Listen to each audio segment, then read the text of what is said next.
Welcome to the Jill on Money podcast. It is Friday, September 10th, and this is the program that takes the mystery out of your financial life. Now, if you have some sort of financial question, or you have a question about what's going on in the economy, or you're just trying to figure out whether or not you should ditch your job, you're going to be part of the Great Resignation. Mark and I are here for you. We are here simply to be another set of eyes, ears, and opinion. We're both certified financial planners, and so we'd love to help you out. The way you contact us is you can send us an email, askjill@jillonmoney.com, or if you are on jillonmoney.com, all you need to do is click the contact button, and we will be here for you. Poof, just like that. So, without further ado, let us get to your questions. This is from Frank. It is a retirement question. Frank writes, my company offers both a pension type annuity along with a 401k in which they contribute 3.5%. They will be adjusting this scenario. I will have to choose to continue the aforementioned route or opt towards an 8% match on the 401k contributions and stop receiving the money into the pension. I've got 20 years with the company and I plan on another 20 more. It puts me on the fence. What are your thoughts? You know what I always think? Pensions are great. And usually when you are given these choices, it starts to feel like they're very clever, these companies. Okay. If you're like, oh, 8% match, that sounds so much better. So here's what I will say. I'm betting that the pension's a better deal for you. I don't know all the numbers, but I'm betting it is. Now, there is only one caveat on this, and that is the company secure? Because a pension is also a bet on a company's wherewithal to keep that promise. I think pension. I think yes. Jim writes, hello, Jill and Mark. Recently, you featured an interview with Beth Akers. Yes, we did. We love Beth. She's great. Making college pay. It was an interesting conversation. It made me doubt my current academic journey. I hate to sow doubts, but this year, Jim says, I decided to begin the process of changing careers by pursuing an associate degree in business with the long-term goal of becoming a certified financial planner. My interest in finance has matured exponentially over the years, and yes, your show has been influential. Do you have any advice or guidance for a potential direction after earning my associate's degree? Since March, I've been contributing $100 a month to a 529 plan for the potential advancement to a bachelor's degree program down the line. Originally, I wanted to email you regarding my personal investments, but the episode with Beth resonated with me. Regarding my investments, I want to finally rip off the proverbial Band-Aid of stock trading this year. In doing so, I fear that I might have become overly enthusiastic and possibly perverted my portfolio. I have 2 brokerage accounts, a rollover IRA, a 401k, a pension, and that 529 plan. Mark, what's the deal with you don't need a college degree to get a CFP, do you? You do. Oh, you do. Okay. You got a goal. And if you want to become a certified financial planner, you're going to have to get a college degree. You're going to have to figure out a cheap way to get there. That's what you really got to do, especially because you know you're going to have that professional designation. Why don't you look into some of the schools that provide the CFP undergraduate? That's what I would do. Okay, so there's Texas Tech, there's University of Wisconsin-Madison, there's University of Minnesota, all this, and then the online ones are which ones? Arizona State and Colorado State. Maybe that's the way to go. I don't know how much these cost. And you know what? I would absolutely, Colorado State, yeah, and Virginia Tech was a big one also. So why don't you go through, poke around, do some work, but I would do that also. I would say, like, if I'm going to do college, I want to come out with my CFP, and then the only thing you'll need to finish is the work requirement, and then you'll be set. Oh yeah, he's got to pass the exam, of course. Come on now. Okay, next question is from Gary about continuing long-term care. They started it, recently. $338 for him. He's 66. His wife is 55, 196 for her. What do they have? They got they got some monthly income. They got some assets. They got a whole bunch of money. They probably have more than $3 million. They've got a house. They got a mortgage. So should he use his asset base for long-term care to cover that? What do you think? Oh, also, Gary is a longtime listener and he purchased the book and gave it to his son to read. Thank you. it's a strange situation. You're a little bit older than your wife, right? So it seems to me that, in that situation, having some long-term care could be interesting. However, you've got a lot of money. You've got really over $3 million. It's hard for me to feel like I want you to get that long-term care. I feel like you can self-insure. How does your wife feel about it? You also have a pension, which has an inflation adjustment, and Social Security. I don't think you need it. So if unless like your wife is feeling particularly insecure about it, I would say no.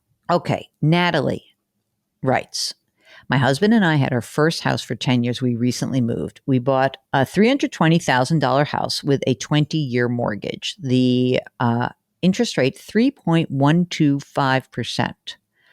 The loan is $140,000. In a few months, we will have paid off the first 5 years of that mortgage. Wow. They paid it down so dramatically. They make $90,000 a year together. Oh, everyone listening, until you say we only have rich people. They make $90,000 a year together.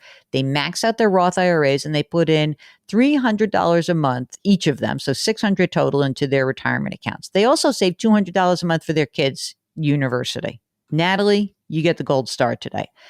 They've been allocating a ton of money, $900 a month to pay down their mortgage. But we're starting to wonder if it would be better to invest that into index funds or something similar. How about putting it into a 529 plan for the kids? Here's what I would do. The $900 a month, you should not be using that to pay down the mortgage. It's a 3 1/8 loan. Okay. You don't need to pay that down. They also have a lot of different things that are available to them because of where they work. I don't want to spend too many of the details because I think it's a little bit outing. They like the idea of having the mortgage paid off, but they're not sure if it's wise to use their resources to do that. I've heard some on your podcast about paying off loans, including mortgage early, but never with this housing allowance that they get. So that means that they get all of their housing expenses they don't pay taxes on. So anyway, here's the deal. Natalie, stop paying down the mortgage. Just stop. I think what you guys should be doing is right now, you're maxing out your Roths. I would put more money into your 403Bs. So if anything, what I would say is if out of the 900, you can both double your 403B contributions and then, so that's 600. And then you got 3 kids, take an extra $100 a month for each of your kids' college fund and use 529 plans. That's what I would do. Stop paying down your mortgage. Even though you're in this very interesting situation, no, don't do it. Okay, this next question is from Karen. My question involves an annuity. I'm interested in investing $220,000 in an immediate fixed annuity being offered from one of 6 insurance companies through Fidelity. I checked Virginia State Guarantee Association. There's $250,000 annuity protection. My question is about people who don't need an annuity but see a benefit for it regardless, and I want your advice on whether or not to get it. I've got a shortfall now with guaranteed income versus expenses, but I do have plenty of cash. The shortfall will end in 3.5 years when I start taking Social Security at age 70. I'm heavily leaning towards moving $220,000 from my 401k to purchase this annuity with guaranteed income. I don't even have to read any more. I just want to tell you right now, everybody listening, I get that you want to have this guaranteed income, but there's an expense to this. So this is a 66-and-a-half-year-old person who has a lot of money saved, $700,000 in a 401k, another $130,000, let's call it another $200,000 in retirement assets, $75,000 in non-IRA, and then $190,000 in a major bank. She's got expenses of about $5,500 a month. At age 70, she's going to have Social Security of about $3,900 a month, and she'll have RMDs that she'll need to do. Here's the benefits as she sees it. Would protect the amount of money I'd transfer to an annuity from market fluctuations. True. Removes the amount of money from the overall RMD calculation. This would be a qualified annuity. So you'd move $220,000 from your 401k to purchase this immediate annuity. From the money that comes out, you will be paying taxes. You could potentially, I guess, use this to fund your shortfall, but I don't think you need to do this. I mean, it feels like a lot of work taking all this money out and not having access to it, I don't know. I don't like this plan. So the real reason I don't like this plan is not because you shouldn't have annuity, it's the amount. So again, you have right now in her 401k, she has $700,000. In her rollover, she has another $134,000. So if she's taking money out of the 401k or the IRA rollover to do this, she then has to put the money in, and now you have no access to it, and you just start the clock going. You have longevity, as you said. I don't like the idea of not having access to this money. I really don't. And I don't think that if it's an immediate annuity, it's based on the current interest rate environment. We're talking about a very low interest rate environment. So this is what I would do. I am not 100% sure of all the numbers on this, but what I would say is you should get a second opinion. You should go talk to a fee-only financial advisor. Maybe you can go to someone at NAPFA, at the National Association of Personal Financial Advisors, napfa.org, and that's what I would do. I would not do this just because you have this need, this anxiety potentially about this, So I think you should be very careful. That's what I would say. Okay, so that's it. That is our Friday show. So on Fridays, I like to remind you guys that we have music that is special for us. It's composed by Joel Goodman. Mark Talercia, the guy whose voice you don't hear on this podcast, but you can hear on the Eye on Money podcast. Mark Talercia is the executive producer. We are distributed by Cadence 13. By the way, we were just recently asked to submit something for like a big package of award stuff. And they said, well, we just have you and Mark, but all these other people who are submitting their shows, they have like 12 people. Do you notice how many people are involved in these shows, Mark? It's just you and me. Less is more. Who could put up with either of us? All right. If you've got a financial question, do me a favor. Send us any question. Ask Jill at jillonmoney.com. If you're on the website, jillonmoney.com, just hit the contact button. And you know this, we like to ask you to do something nice for someone else today. And Mark says we don't have to change the mantra ever. So we're going to stick with grit, growth, grace, gratitude. Thank you so much for listening, and we will talk to you tomorrow.